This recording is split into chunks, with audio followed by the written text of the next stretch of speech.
Bom dia, a paz de Jesus, amor de Maria, começando o nosso cafezinho com Jesus, em nome do Pai, do Filho, do Espírito Santo. Amém. Senhor, louvo-te por sua grandeza, louvo por sua bondade, onde reconheço e conheço que através do que é bom, encontrar somente em ti o verdadeiro sentido do amor. Deus meu Deus, eu te adoro, eu me entrego ao seu querer.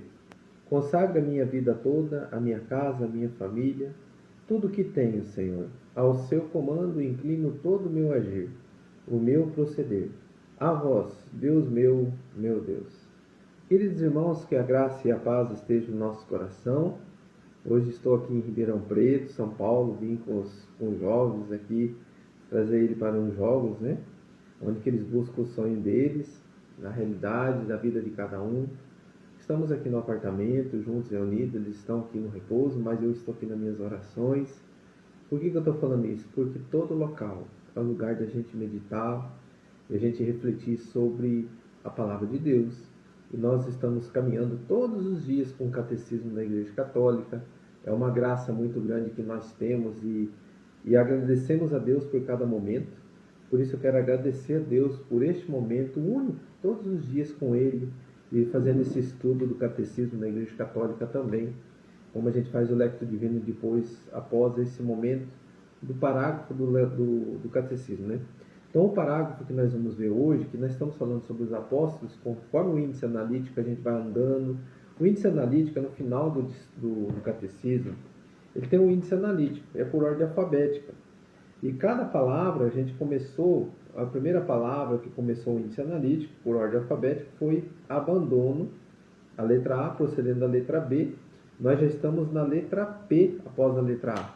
Já passamos pelo amor de Deus, já passamos por Abel, aborto, Abraão, ação, Adão, aclamação, adolescência, adoração, adultos, advento, advogado, alma, altar, amor de Cristo, amor de Deus. Estou pulando aqui. Nós já estamos lá no apóstolo. No apóstolo nós temos vários subtítulos. Nós já estamos no 12º, mais ou menos aqui, que diz transmissão da fé e os apóstolos. E nessa transmissão da fé e os apóstolos são 1, 2, 3, 4, 5, 6, 7 parágrafos. Nós estamos hoje no quinto parágrafo, que é 816.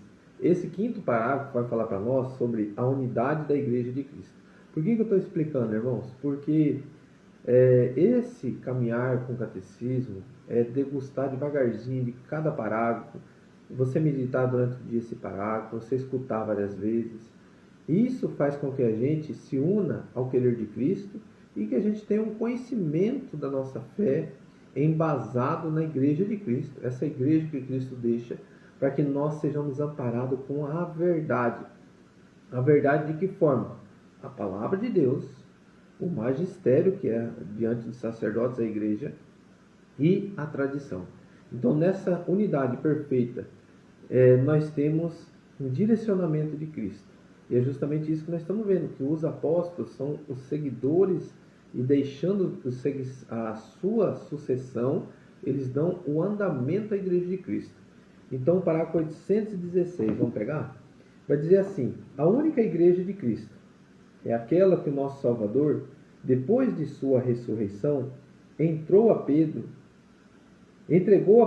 para que fosse o seu pastor e confiou a ele os demais apóstolos para propagá-la e regê-la, esta igreja, constituída e organizada neste mundo como uma sociedade subsiste na Igreja Católica, governada pelo sucessor de Pedro e pelos bispos em comunhão com ele. Então a gente pode compreender, quando Jesus está à beira do mar e Pedro está pescando novamente, ele não reconhece Jesus, aí o discípulo amado fala: acho que é o meu Senhor.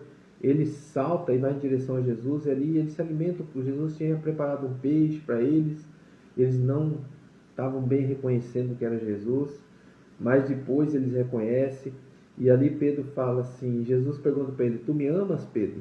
Aí ele diz: sim, Senhor, tu sabes que eu te amo. Ele diz: apacenta minhas ovelhas. 3 vezes Jesus repete, aí Pedro lembra da negação dele. mas ele tem uma nova missão. Diante da sua negação, diante a nova oportunidade, Jesus dá uma nova oportunidade para Pedro. Você me negou, que eu te falei que você ia me negar, mas agora eu quero que você prove, conforme você me negou, você prova o teu amor diante de direcionar a igreja, diante de apacentar minhas ovelhas, diante de amar cada um, sabe, irmãos? E depois, Pedro, ele anuncia para 3.000 pessoas, converte todo mundo, é cheio do Espírito Santo. Pedro é preparado por Jesus para caminhar diante da igreja, anunciando, derramando o Espírito Santo de Deus. Ele, cheio do Espírito Santo que eles recebem, a igreja junto, reunida, sai derramando o Espírito Santo, sai promovendo a graça, sai derramando a unidade, o amor, a compaixão, a doação, a entrega pelo anúncio, pelo reino de Deus. E sabe, irmãos, e como aconteceu, eles morreram anunciando Jesus, eles apanharam, eles louvavam, eles agradeciam porque eles sabiam o que esperava eles após a morte, que é a ressurreição, que é a presença de Jesus, que é a unidade com o Senhor. E eles sabiam que eles estavam diante de um Deus vivo. Então, eles são essa resposta para a humanidade que realmente creia, meu irmão. Nós não morreremos, nós teremos a vida eterna. Então, lute para que essa vida aqui, que é tão banal, tão agitação, tanta destruição, pensa que está destruindo o corpo, mas não. Eles estão destruindo simplesmente a mera unidade imperfeita do pecado com o ser humano. Mas quando nós deixamos que Deus se una a nós, e essa graça aconteça no derramar do Espírito Santo junto com a igreja, e caminhando com Cristo, na igreja de Cristo, com os sacramentos, confessando, amando, dando uma resposta de amor a Deus, nós temos essa unidade perfeita. E aí, nós nos unimos a Cristo. Cristo ressuscitou? Nós também ressuscitaremos. Então, irmãos, é essa graça que nós temos. E vamos continuar aqui. O decreto sobre o ecumenismo do Concílio Vaticano II explicita: pois somente por meio da Igreja Católica de Cristo, a qual é meio geral de salvação, pode ser atingido toda a plenitude dos meios da salvação. Cremos que o Senhor confiou todos os bens da nova aliança somente ao colégio apostólico, do qual Pedro é o chefe, a fim de constituir na terra um só corpo de Cristo, ao qual é necessário que se incorporem plenamente todos os que de alguma forma já pertencem ao povo de Deus. Então, queridos irmãos, quando nós nos unimos a este querer de Deus, nós nos unimos a Cristo. Eu quero pegar a passagem bíblica que Jesus fala para Pedro sobre a igreja dele. Mateus 16, 18. Vamos pegar nossa palavra? Mateus. Vamos lá, o Evangelho de São Mateus, capítulo 16, versículo 18. Eu te declaro, tu és Pedro, e sobre esta pedra edificarei a minha igreja. As portas do inferno não prevalecerão contra ela. Eu te darei as chaves do reino dos céus. Tudo que ligares na terra será ligado no céu, e tudo que desligares na terra será desligado no céu. Palavras da salvação. Glória a vós, Senhor. Queridos irmãos, nós não estamos aqui para ficar debatendo qual é a igreja fulana, a igreja ciclana. Estou falando que é a igreja de Cristo. É essa igreja que ele deixou. É a igreja dos apóstolos, dos sucessores. E a igreja católica, apostólica, romana, é essa igreja que está aqui deixada por Jesus. Nós não estamos aqui para se vangloriar porque a igreja católica é. Não, se você não seguir Jesus com todo o teu coração, é como diz os irmãos evangélicos, né? Não é a chave, não é a igreja que vai te salvar. Concordo. Mas vocês têm que estar unidos ao querer dessa igreja que Cristo deixa. Mas se eu não me converter, se eu não me arrepender, se eu não viver a graça da unidade com os sacramentos, concordo, a igreja não vai te salvar.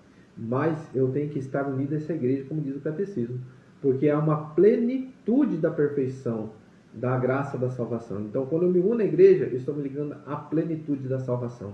Então, que a gente possa se ligar a essa plenitude da salvação junto com a igreja de Cristo. A igreja católica apostólica romana é essa igreja aqui, ó.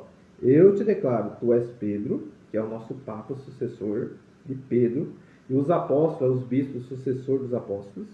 E sobre esta pedra edificarei a minha igreja. Se ele falasse as minhas igrejas, né? As portas do inferno não prevaleceram contra ela. Então não teve renovação da igreja de Cristo, não teve, foi reformulado, fizeram outra igreja. Não tem isso. A igreja dele está aqui. Continuou sendo essa igreja. Teve problema lá com os papas, tiraram os papas, morreram gente para poder defender. Teve santos que se permaneceram firmes. É a mesma igreja. Não tem essa não, porque Lutero reformou. Lutero saiu fora da igreja porque ele achou que não deveria ter os sacramentos. Então não reformou nada. Ele andou sozinho, ele deixou só a fé. Ele tirou tudo os sacramentos e tirou tudo o que a igreja já vinha trazendo. Então, ele não reformulou nada. Ele caminhou sozinho. E até então, dessa reformulação dele, surgiu várias igrejinhas, né? Surgiu várias fontes. Então, anda unido no mesmo pensamento? Não. Então, o pensamento dele não ficou unido depois. Veio vários outros pensamentos, igual ele, porque eu saí fora. Mas como disse Jesus, quem não é contra nós, é a nosso favor. Os discípulos disseram, Senhor, estão pregando o teu nome lá e estão dizendo, falou, deixai-vos. Quem não é contra nós, é a nosso favor. Quem não for contra a Igreja Católica, é a nosso favor. Então, que se una a quem não fala mal da Igreja Católica. Tome cuidado, né? Porque assim, a gente vê as pessoas querendo condenar, dizendo que a Igreja Católica aqui temos que salvar os irmãos da Igreja Católica, porque são os impuros, né? Tome cuidado. Muitas pessoas podem estar não caminhando com a graça, mas a Igreja em si, ela não ensina coisas que os irmãos falam. Porque eles não conhecem a Igreja Católica. Não tem conhecimento como que a Igreja ensina sobre imagens, sobre adoração, sobre o nosso Senhor Jesus Cristo, sobre a Eucaristia. Então, tome cuidado com o que fala também, sem ter o conhecimento que essa Igreja de Cristo caminha com Cristo, com o discernimento e com o amor. Exemplos. Pai nosso que estais no céu, santificado seja o vosso nome. Venha a nós o vosso reino, seja feita a vossa vontade, assim na terra como no céu. O pão nosso de cada dia nos dai hoje. Perdoai as nossas ofensas, assim como nós perdoamos a quem nos tem ofendido, e não nos deixeis cair em tentação, mas livrai-nos do mal. Amém. Louvado seja nosso Senhor Jesus Cristo, para sempre seja louvado. E, com a graça de Deus hoje, né, irmãos, como a gente tem a internet, muitos ensinamentos, qualquer dúvida, você recorre aos ensinamentos.